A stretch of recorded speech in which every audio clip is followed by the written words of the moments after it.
Every time I visited my boyfriend Ethan's apartment, I was treated like a stranger. Not an unwanted stranger, exactly. A temporary one. There were disposable hotel slippers waiting for me at the door. Paper plates, plastic forks, disposable cups. And even when I stayed overnight, Ethan would pull out a set of disposable travel sheets for me. Every single time, I asked myself the same question. Why couldn't I have something permanent in the home of the man I'd loved for 3 years? His answer was always the same. I'm just not used to other people using my things. And whenever I complained, he'd casually add, I'll buy you your own permanent set next time. Next time. For 3 years, I waited for that next time. But it never came. Instead, every visit reminded me that in Ethan's world, I was only a temporary guest. Until the day I finally understood what that meant. It happened at Ethan's birthday party. Except it wasn't my birthday. It was a party he had thrown at his apartment for his assistant, Amber. The moment the door opened, Amber walked in like she owned the place. She casually opened the shoe cabinet, pulled out an expensive pair of matching slippers, and slipped them onto her feet.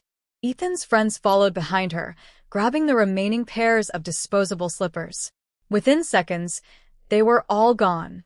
I stood at the entrance, barefoot. Ethan didn't even look at me, just walking barefoot. It's summer anyway. That was all he said. I looked toward the dining table. It was beautifully decorated. There was an expensive tableware set featuring Amber's favorite anime character, a matching cup, matching plates. Everything had been prepared specifically for her. And sitting quietly in the far corner was my place setting. A cheap paper plate, a plastic fork, disposable. I stared at it for a long moment. Then something inside me finally broke. Suddenly, everything became clear. This relationship had always been disposable too. I didn't step through the door. I turned around and walked away. It took Ethan 20 minutes to realize I was gone. My phone started ringing. Where did you go? Everyone is already seated. What's so urgent that you had to leave without saying anything? Then came the question that made me laugh bitterly. Is this really over a pair of slippers? I didn't answer.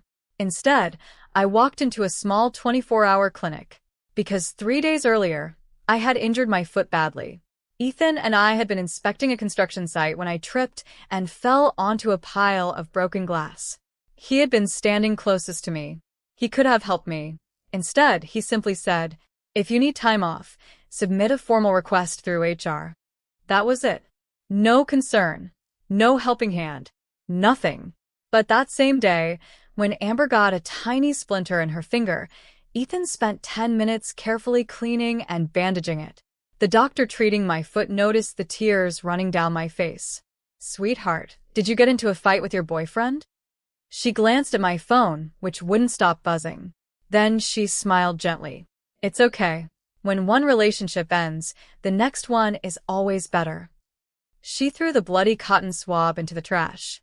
And somehow, that tiny gesture gave me the answer I needed. She was right. This relationship was trash. So it was time to throw it away. Turned off my phone. I didn't turn it back on until I got home. The moment the screen lit up, I saw a dozen missed calls from Ethan. And underneath them was Amber's latest Instagram post. The caption read, "Too drunk tonight. OMG. Thanks to the best boss ever for taking care of me." There were a dozen pictures from the party. But the final photo stopped me cold. 2 matching toothbrushes. 2 matching cups. Clearly a couple set. The comments were already exploding. What kind of boss is this attentive? He literally bought everything for Amber. Those toothbrushes are matching couple sets. Amber, you have to lock him down. Then someone commented, but Ethan has a girlfriend. Another person replied, what girlfriend? I've worked here for years, and I've never seen her. Ethan is the ultimate eligible bachelor. Amber, you better act fast.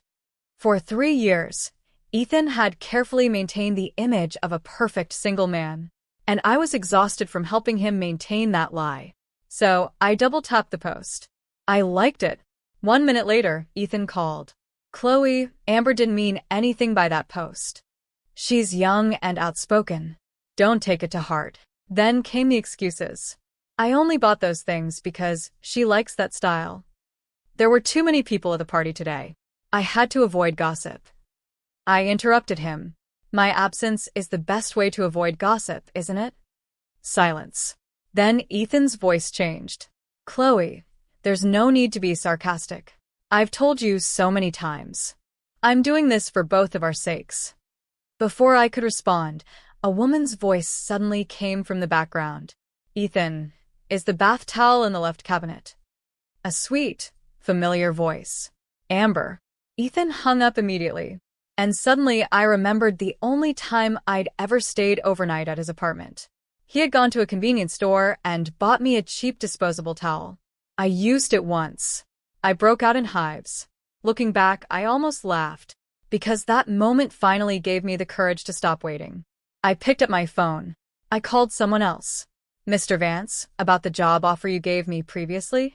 I took a breath. I've thought it over. I accept. I can start next week.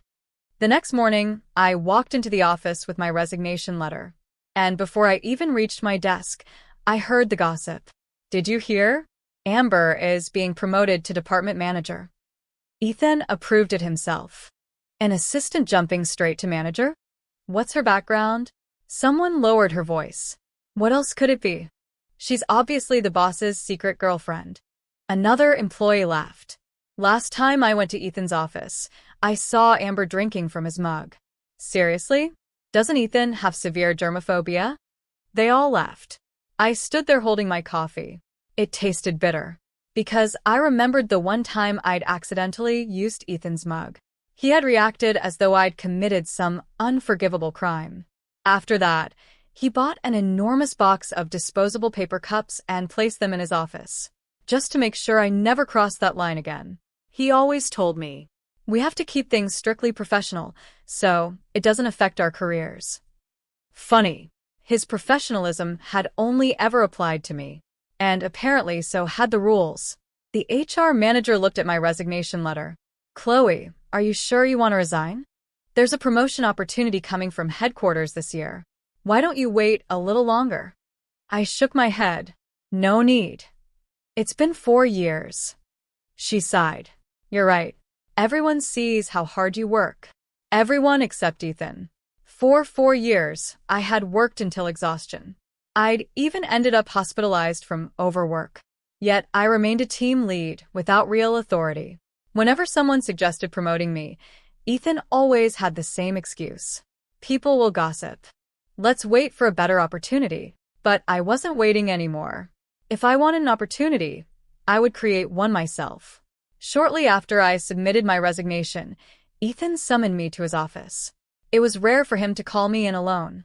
He looked irritated. Why are you resigning? Just because Amber got promoted and you didn't, you're throwing a tantrum and quitting? I stared at him. That's why I'm leaving. He frowned. Chloe, acting like this only makes things harder for me. I cut him off. Just like last night. Once I'm gone, you won't have to worry about me anymore, will you? For the first time, Ethan looked uncertain. So, you really are doing this because of yesterday? He hesitated. Then, he asked the question I'd secretly been waiting 3 years to hear. Are you trying to force me to go public with our relationship? I almost laughed. Before I could answer, the door opened. Ethan, it's raining so hard outside, and I don't have an umbrella. Amber walked in without knocking. Ethan stood immediately. I'll drive you. He grabbed his car keys without hesitation. From outside came laughter from their coworkers.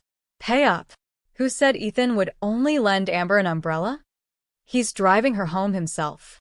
Ethan didn't correct them. Not even once. And I remembered a storm from the year before. I'd asked him for an umbrella. He refused. We're just boss and subordinate. Lending you an umbrella looks too intimate. Instead, he'd thrown a cheap plastic poncho at me, then let me walk home through a torrential downpour. I had been shivering and suffering from severe cramps that day. Now, watching him rush to drive Amber home, I finally understood. It had never been about professionalism. It had always been about who he was willing to treat like someone important. Amber turned to me. Chloe, why don't you join us? You couldn't make it to my birthday party, so let me buy you dinner tonight. The room filled with whispers. I looked at Ethan. He opened his mouth, then said nothing. So I smiled. No thanks. I have a date tonight. The moment I walked away, my phone started exploding with messages from Ethan. For 3 hours, he kept texting. First, he wanted to know who my date was. Then, he accused me of lying. Stop lying to yourself. No matter what excuses you make, I won't change my decision. Then, where can you even go if you leave me? Stop targeting Amber. I'll give you a chance at the next promotion. But while Ethan was sending those messages, I was sitting at dinner with the head of an international corporation who had flown in specifically to meet me, Mr. Arthur Vance. And after dinner, I booked my flight. Next week, I would leave. Not just Ethan. The company. The city. The life I'd spent years shrinking myself to fit into. That night, the company group chat was filled with pictures of Ethan and Amber on their date. The man who had always been terrified of anyone thinking we were a couple was now sitting openly with Amber in a couple's booth. They were practically cuddling. The next morning, I went to Ethan's apartment one last time. The moment he opened the door, I noticed the panic in his eyes. Then I saw the women's high heels beside the entrance. From inside came Amber's voice. Ethan, the lipstick color you picked for me is so pretty. I looked farther inside. There were matching coffee mugs, fresh coffee, linen hand towels, a custom perfume. Everything Ethan had once refused to let me have. Amber had it all. She had stayed overnight. She had a fever last night, Ethan explained quickly. The rain was too heavy, so I let her stay. I didn't argue. I simply picked up a package from a hallway. It was a birthday gift I'd bought for Ethan months earlier. We're over, Ethan. So, I'm taking my things back. His expression froze. Amber appeared behind him. I'm so sorry. I didn't know you two were in that kind of relationship. She looked at me with fake sympathy. No wonder you didn't come to my party. You must hate me. Then she smiled. But I really only see Ethan as an older brother. She reached toward me, and suddenly, the coffee in her hand spilled all over my shirt. Hot. Scalding. Before I could react, Ethan shoved me aside. Don't move. I'll get the burn ointment. I stared at him. In 3 years, I had never known he even owned burn ointment. When I had once been badly burned by his kettle, he'd handed me disposable plastic gloves and told me to run the injury under cold water. But for Amber, he had medicine ready. He had everything ready. All the rules disappeared when it came to her. I looked down at my stained shirt. Then I laughed quietly and walked away. Ethan followed me. Chloe, can you stop throwing tantrums over every little thing? I only see Amber as a sister. You're my actual girlfriend. The elevator doors closed between us. I didn't look back. My flight was next week. I had hoped we could have a quiet ending. But Ethan had ruined even that. There was just one final project I needed to complete before leaving. It was connected to the entire team's bonuses. I didn't want to abandon my coworkers. But the day before the contract signing, I walked into the office and found a crowd gathered around my desk. Someone shouted, "Chloe is here." Everyone turned toward me. Their faces were filled with disgust. Then Ethan stood up. "Chloe, why did you steal Amber's proposal?" I stared at him. "What?"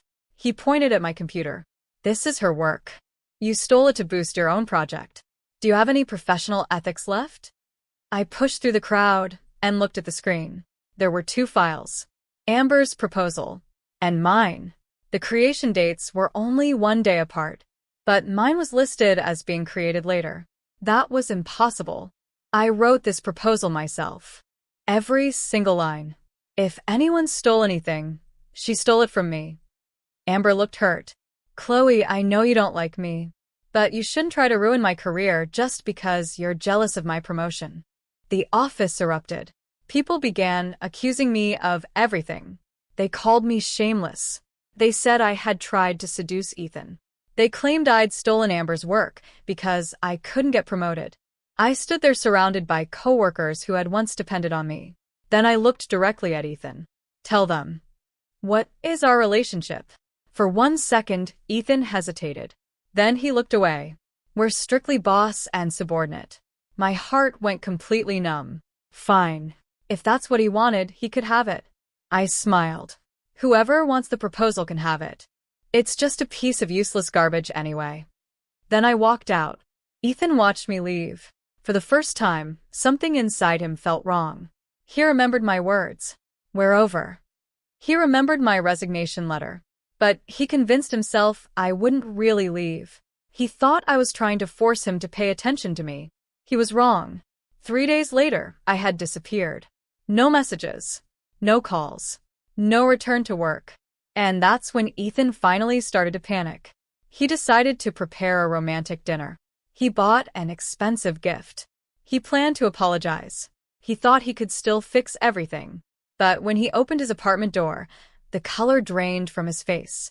Every gift he'd ever given me over 3 years was packed inside black disposable trash bags. They were piled in the center of his living room. What the hell is this? Then his phone rang. Sir, no one is answering the door.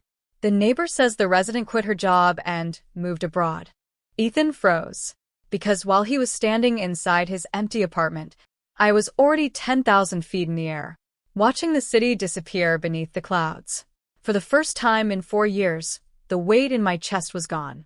Those black trash bags weren't just filled with Ethan's gifts. They contained the truth about our entire relationship. When I packed everything, I realized how little he'd actually given me. A cheap corporate thermos, a scratchy scarf from a vendor, plastic trinkets, convenience store gifts. Everything he'd given me had been free, promotional, or bought on a whim. In those black garbage bags, they finally looked exactly like what they were. Trash. I leaned back in my business class seat. A flight attendant handed me a warm cup of chamomile tea in a real ceramic mug. I ran my fingers around its smooth, permanent rim and smiled. A real cup. No paper. No plastic.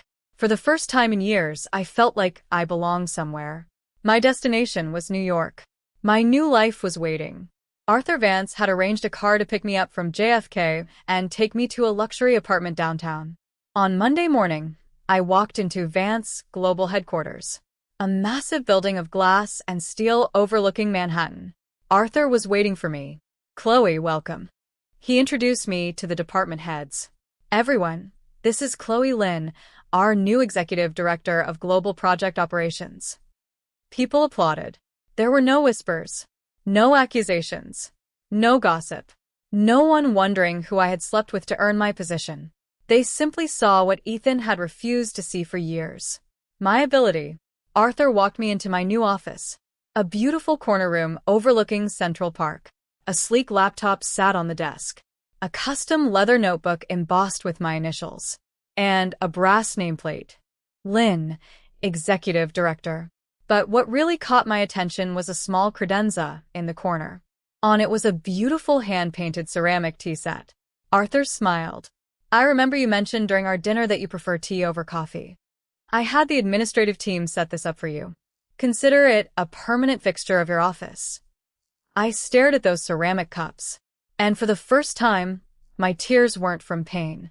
They were tears of relief. Thank you, Mr. Vance. You won't regret hiring me. He smiled. I know I won't. Then he handed me my first major assignment, a global expansion project. 2 months away. And I realized something.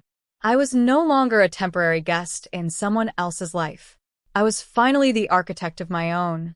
But back home, Ethan's carefully constructed world was beginning to collapse. And he had no idea that the woman he'd treated as disposable was about to become the person standing between him and a $500 million deal. Meanwhile, back in my old city, Ethan's carefully constructed world was beginning to fall apart. I had blocked his number. I had blocked Amber. I had blocked almost everyone from my old office. But a few former coworkers had always been kind to me, so I hadn't blocked them. It didn't take long for the news to reach me. One afternoon, Marcus, a junior designer who had worked under me, sent me a message. Chloe, you won't believe the chaos here since you left. I smiled as I read the next message. Amber was officially promoted to department manager on Monday. And she's already managed to lose the source files for 3 of our biggest client presentations. Apparently, Amber had blamed the disappearance on a server migration, but everyone knew what had happened. She had deleted them. Then Marcus sent another message. And that's not even the worst part. The contract signing for the Global City Center project is tomorrow. You know, the proposal she claimed as her own. I stared at the screen. Marcus continued.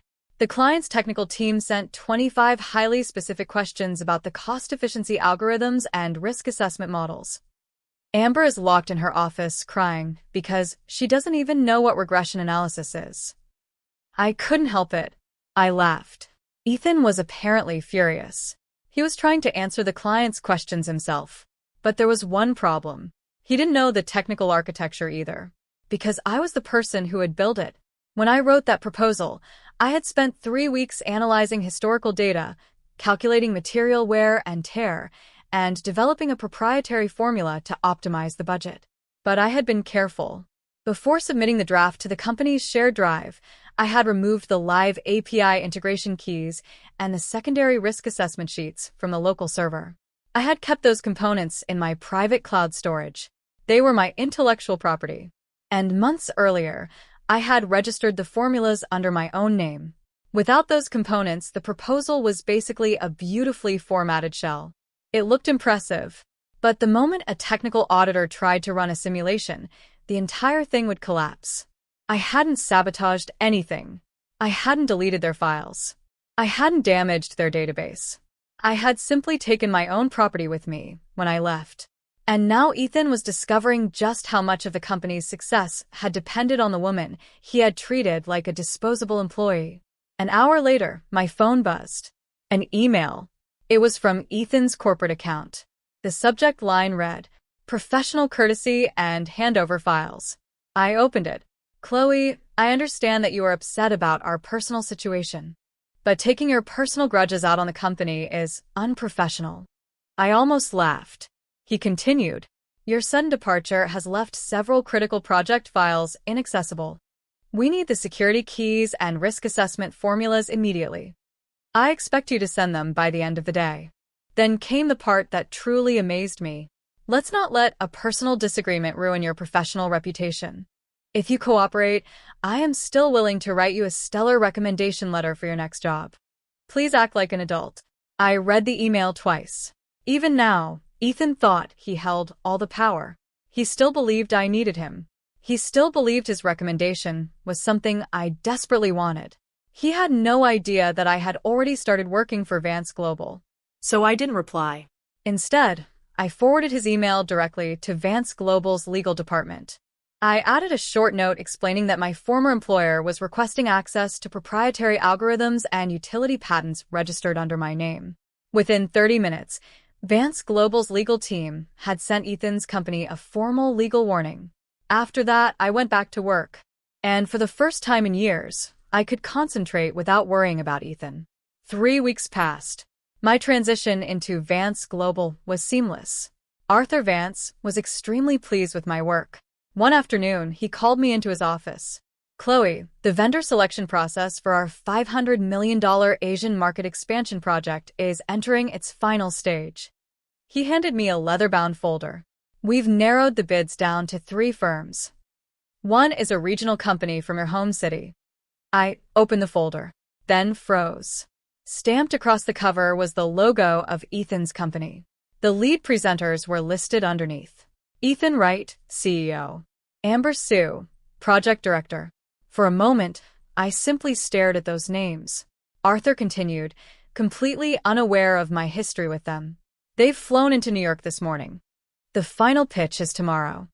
Then he looked directly at me. "As Executive Director of Operations, you'll be chairing the committee. The final decision to award the contract rests entirely in your hands." I closed the folder and smiled calmly. "I look forward to meeting them, Mr. Vance."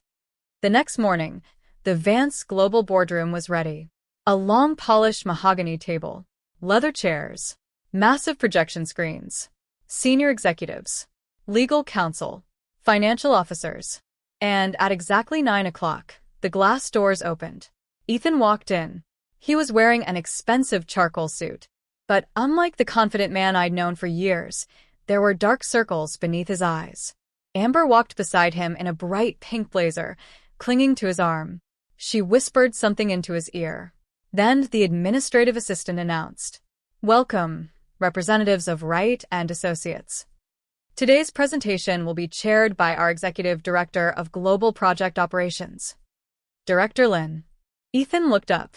At first, he wore the same charming professional smile he'd used with clients for years.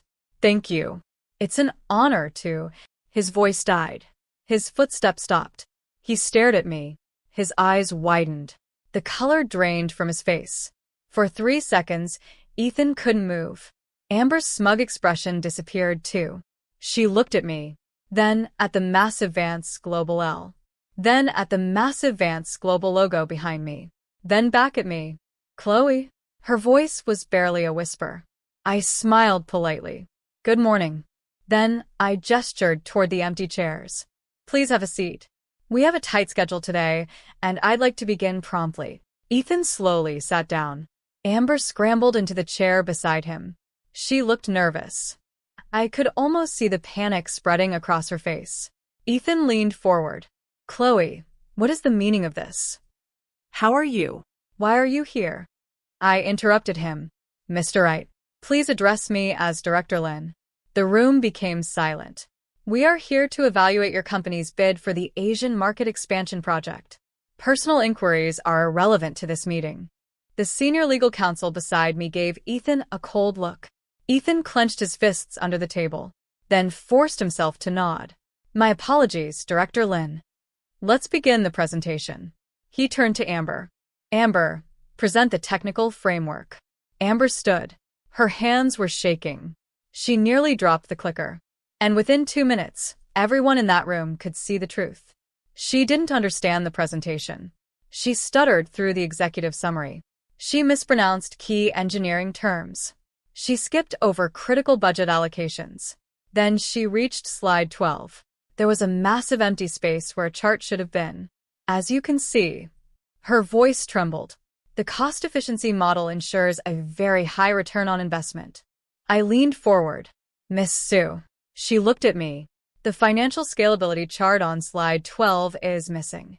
Your projected operational costs also don't account for the regional tariff adjustments specified in our request for proposal." I paused. "Could you explain how your team calculated the risk mitigation buffer without those variables?" Amber's face turned bright red. She looked at Ethan.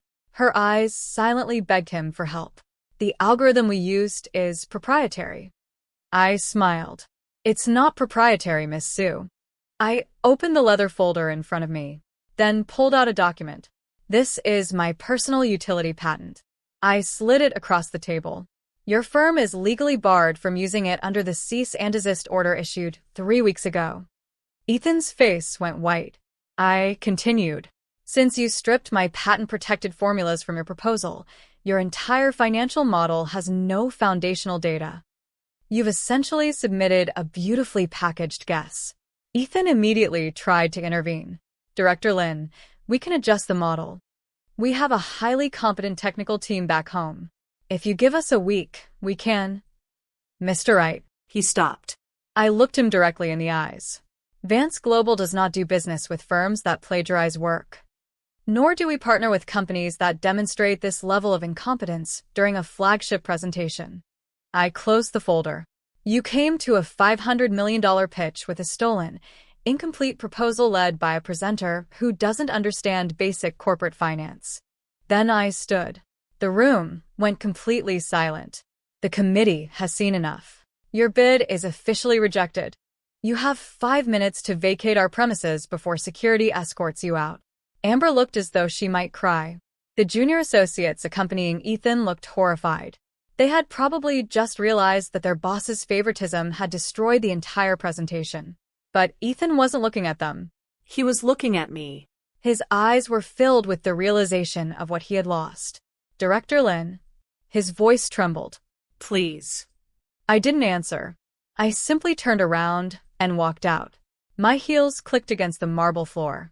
And for the first time, Ethan was the one standing behind me, not me behind him. That evening, as I left the Vance Global building, I saw Ethan waiting outside. He had removed his suit jacket. His tie was loose. His hair was messy. He looked exhausted, broken. The moment he saw me, he rushed forward. "Chloe, please. Just give me 5 minutes." 2 security guards stepped between us. I raised my hand. Let him speak. Then I looked at Ethan. "What do you want?" His eyes were red. "I made a mistake. A massive mistake." He swallowed hard. "When you left, the whole office fell apart. Amber is completely useless. She ruined 3 major accounts in 2 weeks. And today, the board found out about the failed Vance bid." He took a shaky breath. "They're launching an investigation into her promotion and the intellectual property theft." Then he looked at me. "I'm going to lose my company, Chloe." I stared at him and felt nothing. No satisfaction. No anger. No desire for revenge. Just emptiness. "That has nothing to do with me." "It does." He reached into his coat pocket, then pulled out a small velvet box. He held it toward me. "Look, I bought this for you." He opened the box. Inside were a set of heavy brass keys, a pair of beautiful custom silk slippers embroidered with my initials, and a ceramic coffee mug. A real one. His hands were trembling. "I bought them, Chloe. I got rid of all the disposable things. I fired Amber. I cleared out my entire apartment. These keys are permanent. I'll put your name on the deed." His voice cracked. "I'll tell everyone. My family, the board, the whole world. You're my fiancé. No more hiding. No more next times." He looked at me desperately. "I finally bought you a permanent set." For a moment, I stared at the things inside that velvet box. 3 years ago, those gifts would have destroyed me with happiness. A permanent key, a pair of slippers with my initials, a ceramic mug, proof that I finally belonged. But now? They looked pathetic, not because the objects were worthless, but because of what they represented. Ethan hadn't changed because he finally understood my worth. He had changed because he had lost everything. He didn't value me. He valued what I did for him, the stability I brought, the work I contributed, the quiet comfort of having someone loyal waiting in the background, a shadow he could hide whenever it was convenient. I stepped closer. Ethan's eyes lit up with hope. "Yes, Chloe? You're going to forgive me?" I looked at the velvet box, then at him. "Do you know why I left those black trash bags in your living room?" He blinked. "To return my gifts?" I shook my head. "No." "To show you something." I gave him a sad smile. "You can't dress up trash in a velvet box and call it luxury." His face fell. I continued. "You treated me like a disposable item for 3 years. You used me. You wore me out. And whenever something newer and shinier appeared, you pushed me into a corner." I gently pushed his hand away, then closed the velvet box. "The thing about disposable items, Ethan," I paused. "Once you throw them away, you can't get them back. You just buy another cheap one to replace them." He whispered my name. "Chloe, please." I stepped backward. "I'm not a disposable guest anymore, Ethan." I looked toward the bright lights of Vance Global behind me. "I have my own home now, and it's permanent." Then I turned around. I walked through the lobby. I didn't look back. Behind me, I could hear Ethan calling my name. The security guards calmly told him he had to leave the property. The elevator doors opened. I stepped inside. The glass doors slid shut. And just like that, Ethan's voice disappeared. His regrets disappeared. His shadow disappeared. I looked at my reflection in the polished glass. I looked strong. I looked beautiful. I looked whole. Then I stepped onto the executive floor. I walked into my corner office. I picked up my ceramic mug. The warmth of the tea spread through my hands. Outside the windows, Manhattan glittered beneath the night sky. And I finally understood something. For years, I'd been waiting for someone else to give me a permanent place in their life. But I never needed permission. I never needed Ethan's apartment. I never needed his slippers. I never needed his mug. I never needed his approval. I only needed to stop accepting a temporary place in a world where I deserved to belong permanently. I took another sip of tea and looked out over the endless city lights. My old life was gone. My old relationship was gone. The woman who had accepted scraps was gone too. Because sometimes walking away isn't losing someone. Sometimes walking away is finally choosing yourself. And my journey had just begun.